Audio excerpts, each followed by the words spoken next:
अस्सलाम वालेकुम रहमतुल्लाह। मैं हूं शम्स तबरेज़ कासमी और आप देख रहे हैं मिल्लत times. Popular front of India और उससे वाबस्ता 8 तंजीमों पर 5 सालों के लिए सरकार ने पाबंदी लगा दी है।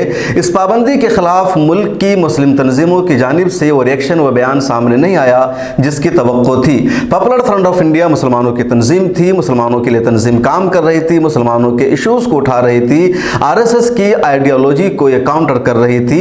यही मैसेज भी दुनिया भर में दिया गया कि PFI मुसलमानों की तंजीम थी जिसको सरकार ने बैन कर दिया गया है। हिंदुस्तान में जब भी मुसलमानों के साथ कोई मसला होता है, मुसलमानों पर जुल्म होता है, मुसलमानों के खिलाफ या मुसलमानों के मफाद के खिलाफ सरकार कोई फैसला लेती है तो मिल्ली तंजीमें उस फैसले पर रिएक्शन देती है, उनका बयान सामने आता है, मीडिया में उनकी बाइट आती है, उनकी प्रेस रिलीज अखबारात में शाया होती है।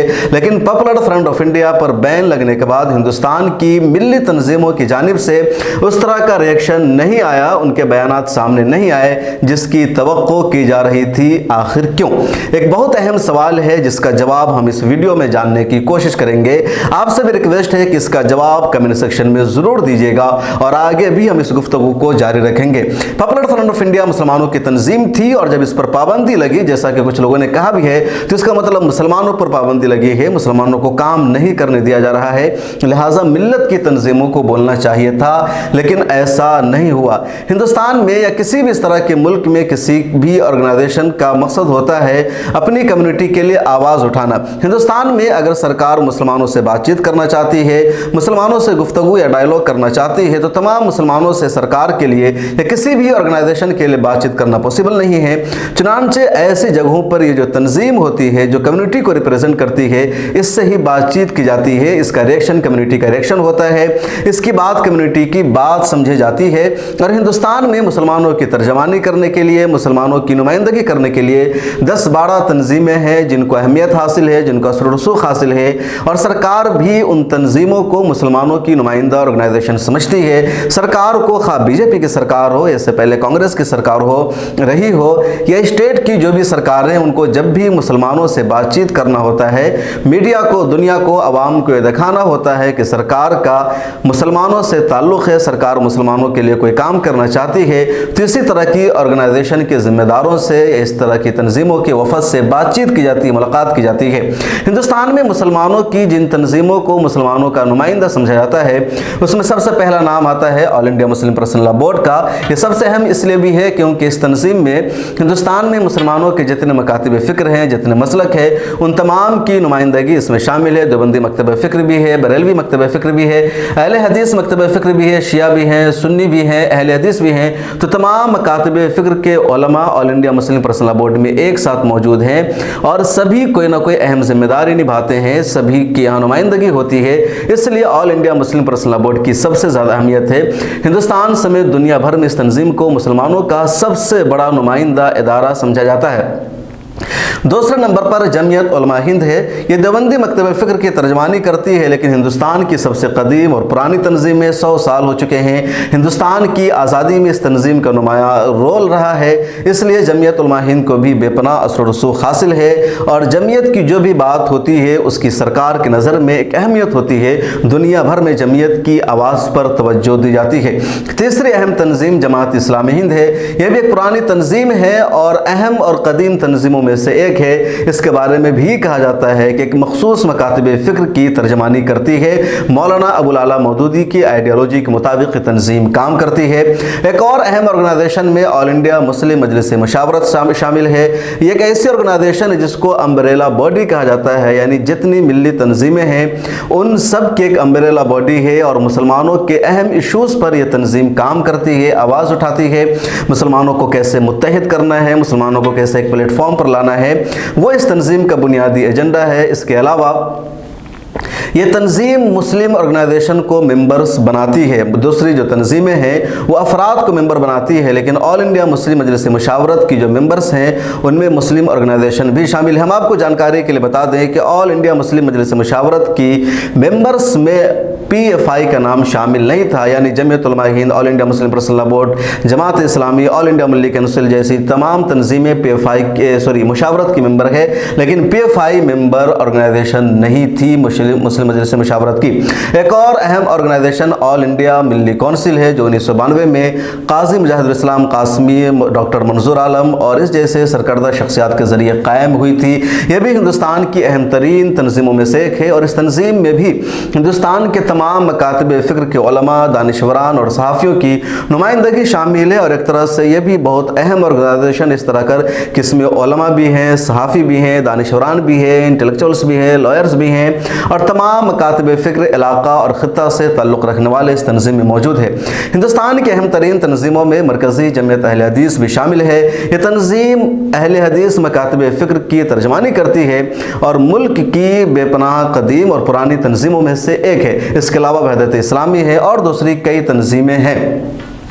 स्टेट में बिहार में जाइए तो इमारत शरिया अहम तरीन तंजीम है। मुंबई में ऑल इंडिया उलमा बोर्ड है, या महाराष्ट्र में इस तरह की तंजीमें, आसाम में तंजीमें, बंगाल में तंजीमें हैं, कर्नाटक में भी तंजीमें हैं। इन तमाम तंजीमों का बुनियादी एजेंडा और मकसद होता है मुसलमानों के लिए काम करना, मुसलमानों के इश्यूज़ पर आवाज़ उठाना। पॉपुलर फ्रंट ऑफ इंडिया मुसलमानों की तंजीम थी। ये तंजीम मुसलमानों के लिए काम कर रही थी। जब इस तंजीम पर पाबंदी लगी तो उम्मीद थी मुसलमानों को, नौजवानों को कि मिल्लत इस्लामिया हिंद की ये तंजीमें आवाज़ उठाएंगी, बोलेंगी, लेकिन ऐसा नहीं हुआ। इन तंजीमों की तरफ से दो तरह का मौक़िफ़ सामने आया। एक तंजीम इनमें से इस तरह की है जिन्होंने पॉपुलर फ्रंट ऑफ इंडिया पर लगे बैन की मुखालफत की, बैन को मनसूख करने का मुतालबा किया। साथ ही उन्होंने ये भी कहा कि पॉपुलर फ्रंट ऑफ इंडिया की आइडियोलॉजी से, उनके तरीक़ेकार से, उनके निज़ाम से उनका इत्तेफाक नहीं है। दूसरी वो तंजीमें हैं जिनकी तरफ से मुकम्मल तौर पर खामोशी है, सन्नाटा है, उनकी तरफ से कोई भी रिएक्शन सामने नहीं आया है। इसको तीन कैटेगरी में कीजिए। एक तीसरा ग्रुप मुसलमानों का या मुस्लिम तंजीमों का वो है जिन्होंने PFI पर लगी पाबंदी को सपोर्ट किया है, सरकार के फैसले का खैर मकदम किया है और कहा है सरकार ने जो फैसला किया है बर वक्त किया है, सही है और इसकी सताइश की जानी चाहिए। पहला ग्रुप कौन है, पहली तंजीमें कौन है जिसने इस फैसले की मुखालफत की है? उसमें जमात इस्लामी हिंद पहले नंबर पर है, वहदत इस्लामी हिंद है, या ऑल इंडिया मुस्लिम मजलिस मुशावरत, ऑल इंडिया मिल्ली काउंसिल जैसी तंजीमें शामिल है। जमात इस्लामी हिंद का सबसे पहले रिएक्शन सामने आया। जमात इस्लामी हिंद ने कहा किसी भी तंजीम पर पाबंदी लगाना मसले का हल नहीं है। पॉपुलर फ्रंट ऑफ इंडिया की आइडियोलॉजी से जमात इस्लामी हिंद इत्तेफाक नहीं करती है, लेकिन उस पर आयद की गई पाबंदी गलत है। सरकार को चाहिए कि फौरन पाबंदी को मनसूख करे। ऑल इंडिया मुस्लिम मजलिस मुशावरत ने 22 सितंबर को हुई क्रैकडाउन या PFI के तमाम लीडरों की गिरफ्तारी और छापेमारी पर रिएक्शन दिया था, उसकी मुखालफत की थी और कहा था यह गलत हुआ है और उम्मीद है एजेंसियों से इनको इंसाफ मिलेगा। बैन लगने पर ऑल इंडिया मुस्लिम मजलिस मुशावरत ने कोई भी रिएक्शन नहीं दिया। ऑल इंडिया मिल्ली काउंसिल ने भी बैन की एक तरह से मुखालफत की और कहा कि बैन नहीं लगना चाहिए, किसी भी तंजीम पर पाबंदी लगना मसले का हल नहीं है, उम्मीद है इन लोगों को अदालतों से इंसाफ मिलेगा। वहदत इस्लामी हिंद ने भी इस पाबंदी की मुखालफत की। इसके अलावा कुछ इंडिविजुअल हैं, कुछ अहम लोग हैं जिन्होंने पाबंदी की शदीद मुखालफत की और कहा PFI पर पाबंदी नहीं लगनी चाहिए। उसमें एडवोकेट महमूद पराचा का नाम शामिल है, या राज्यसभा के साबिक MP मोहम्मद अदीब का नाम शामिल है, मारूफ आलिम दीन मौलाना खलीलुर रहमान सज्जाद का नाम शामिल है, डॉक्टर जफरुल इस्लाम खान का नाम शामिल है। ये अहम तरीन लोग हैं मिल्लत के जिन्होंने कहा पॉपुलर फ्रंट ऑफ इंडिया पर पाबंदी नहीं लगनी चाहिए थी। पॉपुलर फ्रंट ऑफ इंडिया दस्तूर को बचाने के लिए काम कर रही थी, दस्तूर के खिलाफ उसका कोई काम नहीं था। मुल्क मुखालिफ सरगर्मियों का इल्ज़ाम PFI पर सरासर गलत है।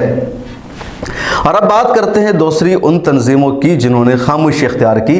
खामोशी इख्तियार करने वाली तंजीमों में पहला नाम है all India Muslim personal law board का। इसके सदर हैं मौलाना राबे हसनी नदवी और सेक्रेटरी जनरल हैं मौलाना Khalid Saifullah Rahmani.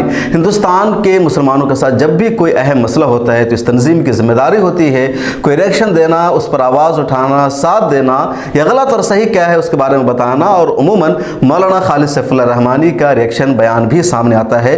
Popular front of India के ताल्लुक से all India Muslim personal board ने मुकम्मल तौर पर खामोशी का मुजाहरा किया। पहले दिन यानी 22 सितंबर को जब मुल्क गिर छापे हुए और 15 सूबों में 93 जगहों पर NIA और ED ने रेड मारा, 106 लीडरों को गिरफ्तार किया, तब भी मुस्लिम पर्सनल लॉ बोर्ड की तरफ से कोई भी स्टेटमेंट सामने नहीं आया। All India Muslim personal law board Twitter, Facebook पर भी बहुत ज़्यादा एक्टिव है, लेकिन सोशल मीडिया पर भी PFI के ताल्लुक से बोर्ड का कोई स्टेटमेंट सामने नहीं आया। 26 सितंबर को जब दूसरी बार पूरे मुल्क में रेड मारी गई पीएफआई के खिलाफ शाहीन बाग और कई जगहों से लोगों की गिरफ्तारी की गई, तब भी all India Muslim personal law board की तरफ से कोई रिएक्शन सामने नहीं आया। 28 सितंबर को जब वजारत दाखिला ने पाबंदी का गजट नोटिफिकेशन जारी किया और ऐलान कर दिया कि popular front of India ban कर दी गई है और उससे मुतालिक 8 और तंजीमें भी हिंदुस्तान में बैन कर दी गई है, तब भी all India Muslim personal law board की तरफ से कोई स्टेटमेंट, कोई बयान सामने नहीं आया। सोशल मीडिया पर कुछ लोगों ने लिखा कि मौलाना खालिद सैफुल्लाह रहमानी से मुतालबा भी किया गया कि उन्हें सामने आना चाहिए, कोई स्टेटमेंट देना चाहिए, लेकिन ऐसा कुछ नहीं हुआ, उन्होंने कोई भी बयान नहीं दिया। जमीयत उलमा हिंद हिंदुस्तान की दूसरी सबसे बड़ी तंजीम है, सबसे कदीम तंजीम है और हुकूमत तक इसकी रसाई है। हुकूमत, आला अफसरान इसकी बातों पर तवज्जो देते हैं। जमीयत उलमा हिंद ने भी मुकम्मल तौर पर खामोशी का मुजाहरा किया। एक भी बयान पॉपुलर फ्रंट ऑफ इंडिया के हक में, सपोर्ट में, उसके खिलाफ बिल्कुल भी नहीं आया। न तो 22 सितंबर के दिन जब पूरे मुल्क में रेड मारी गई, न 26 सितंबर को जब दूसरी मरतबा नेशन वाइड रेड मारी गई, और न 28 सितंबर के वाक़े के बारे में जब पॉपुलर फ्रंट ऑफ इंडिया को बैन करके कलअदम तंजीम करार दे दिया गया। मरकजी जमीयत अहले हदीस ने भी इस ताल्लुक से अपना कोई भी स्टेटमेंट जारी नहीं किया, कोई भी बयान नहीं दिया।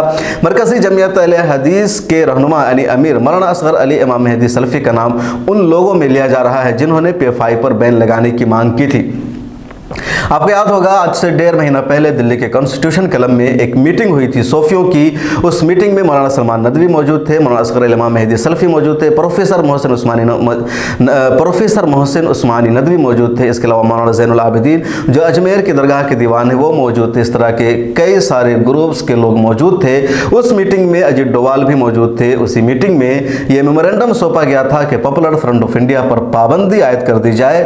ये ऑर्गेनाइजेशन मुल्क मुखालिफ सरगर्मियों में मुलव्विस है, इसका वजूद देश की सलामती के लिए ख़तरा है। तो वो मेमोरेंडम दिया गया था अजीत डोवाल को और उसके बाद ही पीएफआई पर पाबंदी का सिलसिला शुरू हुआ। उस मीटिंग में मौलाना असगर अली इमाम मेहदी सलफ़ी मौजूद थे, मौलाना सलमान नदवी मौजूद थे। तो एक तरह से कह सकते हैं कि लोग उस ग्रुप में शामिल है जो पीएफआई पर पाबंदी लगाना चाहते हैं। इस फहरिस्त में कि जिन तंजीमों ने खामोशी इख्तियार की है और भी कई नाम आप ले सकते हैं। अब तीसरा वो ग्रुप कि जिन लोगों ने पाबंदी का खैर मकदम किया है, स्वागत किया और कहा सही है।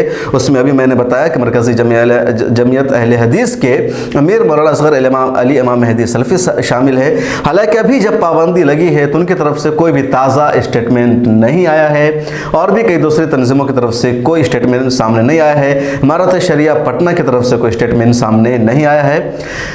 अजमेर की दरगाह के मौलाना ज़ैनुल आबिदीन ने इस फैसले का खैर मकदम किया और कहा सही हुआ है, 5 साल पहले ही पाबंदी लग जानी चाहिए थी। एक और सईद शहाबुद्दीन है, उन्होंने भी इस पाबंदी का स्वागत किया और कहा है सही हुआ है। तो एक तरह से तीसरा ग्रुप है जिन्होंने इस पाबंदी का एक तरह से खैर मकदम किया है। ऑल इंडिया उलमा मशाइख बोर्ड है, इत्तेहाद मिल्लत कौंसिल है और जो दूसरी तंजीमें हैं उनकी तरफ से कोई भी स्टेटमेंट सामने नहीं आया है, न तो इसके हिमायत में न तो इसके खिलाफ। और अब बात करते हैं पॉलिटिकल पार्टियों के स्टैंड के बारे में। सबसे पहले ऑल इंडिया मजलिस इत्तेहादुल मुस्लिमीन ने 28 सितंबर को जब पाबंदी लग गई तब एक बयान दिया। MIM के सदर बैरिस्टर असदुद्दीन ओवैसी ने प्रेस कॉन्फ्रेंस की और मीडिया से बातचीत करते हुए उन्होंने कहा कि पीएफआई के रेडिकलाइजेशन अप्रोच के मैं शुरू से खिलाफ रहा हूं, लेकिन उस पर पाबंदी लगना सही नहीं है। पाबंदी लगाना मसले का हल नहीं है। मैं पाबंदियों को सपोर्ट नहीं कर सकता हूं। यानी MIM ने एक तरह से पीएफआई की आइडियोलॉजी और उसके नज़रिए से इत्तेफाक नहीं किया, लेकिन उन्होंने पाबंदी की मुखालफत की। मुसलमानों की सियासी पार्टियों में इंडियन यूनियन मुस्लिम लीग का नाम बड़ा है, बहुत पुरानी पॉलिटिकल तंजीम है और केरला में अक्सर वो हुकूमत का हिस्सा रहती है। मुस्लिम लीग ने हुकूमत की इस कार्रवाई का स्वागत किया, खैर मकदम किया और कहा बहुत अच्छा हुआ है, लेकिन साथ ही RSS पर भी पाबंदी लगनी चाहिए। All India United democratic front, जिसके कौमी सदर मौलाना बदरुद्दीन अजमल है, इस पार्टी की तरफ से कोई रिएक्शन सामने नहीं आया है। पीस पार्टी की तरफ से कोई रिएक्शन सामने नहीं आया है। Social democratic party of India ने स्ट्रांगली इस पाबंदी की मुखालफत की और कहा पाबंदी फाशिज्म का नतीजा है। दरअसल SDPI PFI का ही एक पॉलिटिकल विंग है। PFI की 8 तंजीमों पर पाबंदी लगी है, लेकिन social democratic party of India पर पाबंदी नहीं लगाई गई है। और भी कुछ लोगों ने इसकी मुखालफत की। अब जानते हैं कि जो वो पार्टियां जिनका ताल्लुक मुसलमानों से नहीं है, जिनको सेकुलर पार्टियां कहा जाता है, उन पार्टियों के रहनुमाओं का क्या रद्द अमल था। इस हवाले से सबसे पहला रद्द अमल कांग्रेस का आया। कांग्रेस ने एजेंसियों की कार्रवाई को सही ठहराया।